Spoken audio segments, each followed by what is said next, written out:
One of the greatest obstacles to crafting health and wellness is identifying and controlling inflammation. It's at the core of all complex and chronic diseases, and it's the driving mechanism that underlies the most common symptoms that people like you struggle to overcome. Join us as we explore cutting-edge science and research to give you the information and tools you need to create the quality of life you want and deserve. And now, here is the host of Inflammation Nation, Dr. Stephen Noseworthy. Well, we're into the third installment of our Hashimoto's thyroid Q&A. And let's just jump right into the next question. Quite often when someone comes to the realization or is told that they have Hashimoto's hypothyroidism, and they really start to understand what it means to have an autoimmune reaction where their immune system is attacking some part of their own body, the next question they typically want answered is can we cure it? Now, we have to be very careful. Believe it or not, the word cure is very litigious, meaning that in the world of medicine, the words treat, cure, and prevent, as terrible as this is to think about, even worse for me to say, the words treat, cure, and prevent are actually regulated by the FDA, and they can only be used in relationship to pharmacology. So, as a chiropractor who does not prescribe medications, I don't have a scope of practice to do it, I don't have a license to do it, I don't even really have an interest to do it, but nevertheless, I can't tell someone that we're going to do something to prevent X. Or if there is a curable problem, I can't tell them we're going to do this to cure that. Those words carry with them a legal burden that says if I, as a licensed physician who does not prescribe medication, I don't have a DEA number, all that kind of stuff. If I use the word treat, cure, and prevent, I am practicing medicine without a license. Let that float around in your head just a little bit. That's where the government has gotten to. Likewise, if someone is a licensed medical doctor, nurse practitioner, osteopath, whose scope of practice is to prescribe medications of all different kinds, they do have a DEA number. If they are using natural strategies with their clients, like they're doing diet and lifestyle modifications, maybe selling nutritional supplements, they're not supposed to use the words treat, cure, or prevent in the context of natural medicine. They can only use that word if they're talking about a drug. Now, last time I checked, drugs don't cure anything. Drugs don't really prevent anything unless maybe you're talking about symptomatology. Maybe a different discussion for a different day. So let's get back to the question. Can Hashimoto's be cured? I'm going to say no for a couple of reasons, not just because the FDA regulates that word, but when we understand that autoimmunity involves, in almost all cases, a genetic predisposition, once the genes that control the probability of having an autoimmunity get turned on, from that point forward, we can't turn them off. We can only modify their behavior. So Hashimoto's disease, as are all other autoimmunities, are incurable diseases, but that doesn't mean that we can't put them into remission. And that's probably the best word to have in your mind when you start thinking about, okay, I've got or I might have Hashimoto's. Don't think about I need to find the cure. You have to think about what do I need to get to the point where it's in remission and my immune system controls the autoimmune process rather than the autoimmunity running the show with my immune system. And that in reality is what happens. With autoimmunity, it's a state of immune dysfunction and dysregulation, which means that your immune system has lost control, it's lost its competence, and it's lost its resilience. And those are three different concepts that will come up periodically as we keep adding episodes to the Inflammation Nation, because ultimately at the end of the day, what is the goal of working with someone who has something like Hashimoto's? Well, I would love to be able to use the words treat, cure, and prevent. I can't use the word cure for two different reasons, but the most compelling one for me is the fact that I can't cure it. I can't. I don't know how. Nobody knows how. We don't have the therapeutic strategies to silence genes that control that autoimmune process. But what we can do is teach someone to control and contain their autoimmunology to restore control, capacity, and resilience to the system so that they minimize the progression, the rate of progression of that over time. So how do we know that somebody has got their Hashimoto's in remission? Does it mean that their thyroid antibodies go back to normal? And the answer is not necessarily, because sometimes we see people flaring up and their antibodies go down and either get close to or actually get into the normal range. Conversely, we see people with antibodies going up when they're actually getting better, their symptoms are resolving, and their quality of life is improving. And so we can't put a lot of stock into the value or making judgments of our control and our progression, or whether or not something's in remission or not, based on if the antibodies are going up and down. I wish it was that simple. It just really isn't. And that is confusing for people who have thyroid issues. And it's confusing for a lot of practicing docs that don't know a lot about immunology. That's the challenge, because people, whether a doctor knows immunology or not, and I'm talking functional medicine doctors, they have people in their practice with autoimmune diseases, and most of those are going to be Hashimoto's because it's the most common autoimmunity that we know of. In fact, it was the very first one that was ever recognized as an autoimmune disease. So it's about control and containment. It's about remission. It's about creating a scenario where someone has more good days than bad days. Their quality of life is generally much better than it was when we started, and that we learned to recognize and control autoimmune flare-ups when they happen.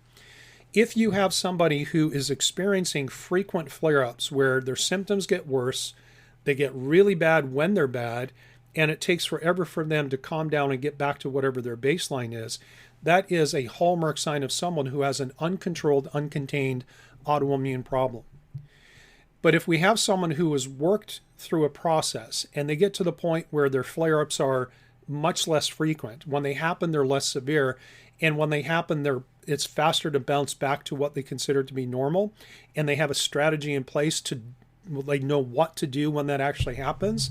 That's what we mean by control and containment. And because autoimmunity can't be cured in the sense that we traditionally use that word, control and containment means improved quality of life and shifting the balance of good days to bad days. So again, you have more good days than you have bad days, but it's also being armed with an understanding and an application so that you either see a problem coming and prevent it from triggering your immune system into a flare-up, or maybe you don't see something coming, you get a flare-up, but you recognize it immediately and you have a strategy to get yourself back online again.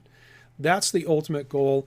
And again, I think that's part of, one of the ways that you're working with a good doctor is because they talk about these things. Like, this is a conversation that I'll have with my clients in the beginning of a program is, we'll sit down and we'll say, okay, let's talk about expectations and let's talk about really what we're doing from the big picture. It's not about cure, it's about remission or control and containment. And we go down through each of these different things. And it's just a lot easier to work together with somebody who has the same goals if we're talking the same language and if we establish the same objectives. All right, next question. One of the things that quite often happens with thyroid is they have goiters or cysts or nodules on their thyroid gland. And usually most people don't understand the difference between those two, and they might call all of them a goiter. And so they'll typically ask, like, can I get rid of my goiter? So the first thing we have to do is make sure we know, is what you're calling a goiter actually a goiter, or is it a cyst, a thyroid cyst, or is it a thyroid nodule? Because those are different things with different causes, and we might have different approaches to them. So what is a goiter?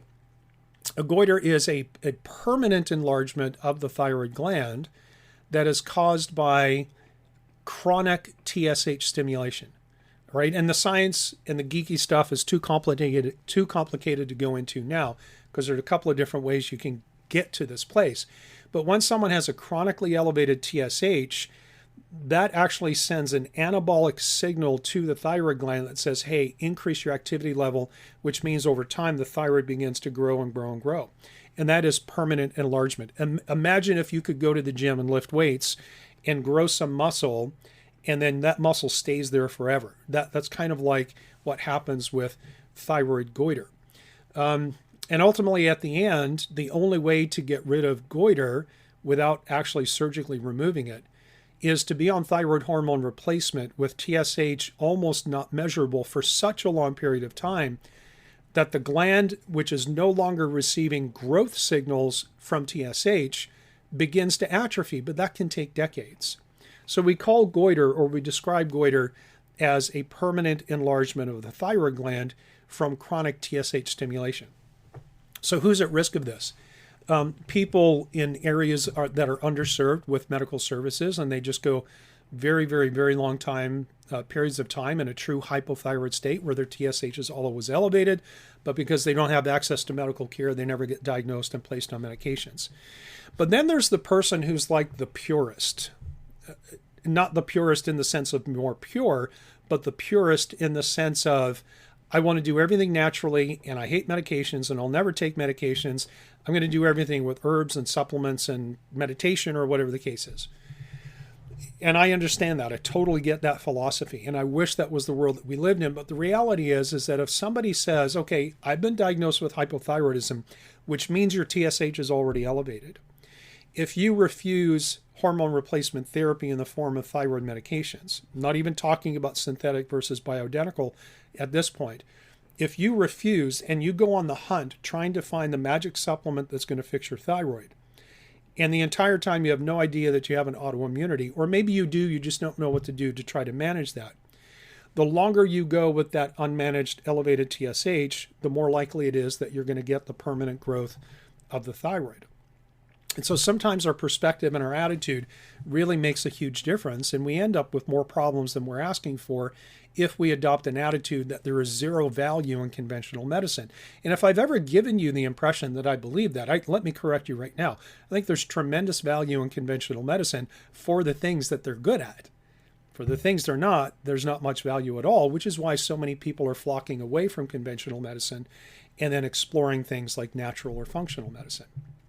So that's what a goiter is, permanent enlargement from chronic stimulation of the TSH that says grow and get bigger. So what is a cyst? A cyst literally is it's a little sac of fluid that is a collection of what's called colloid, which is basically, let's call it filler material. It's kind of like a semi-liquidy, semi-aqueous fluid. And cysts can actually get bigger and smaller. So if somebody says they have a goiter and I feel it, or maybe we're talking on the phone, if I ask them, well, does that goiter get bigger and smaller? If the answer is yes, I know it's not a goiter, because goiter does not do that. But what does do that is a cyst, which will expand and contract based on the inflammatory state. And it's quite possible for these things to disappear if you were able to hit on the right mechanisms that are controlling or driving the inflammatory response. We've seen this all the time on pre and post thyroid ultrasounds, where we'll do an ultrasound and we'll define the location, the size of the cyst, and then maybe a period of 3, 6, 8, 10, 12 months later, another ultrasound is done and the cyst is either smaller or it's gone. And so that's encouraging, right? And so first of all, cysts are not goiters. Goiters are not cysts. Goiters don't change except for very, very, very long periods of time without any thyroid hormone or any TSH stimulation by itself. But these cysts can come and go within a relatively short period of time.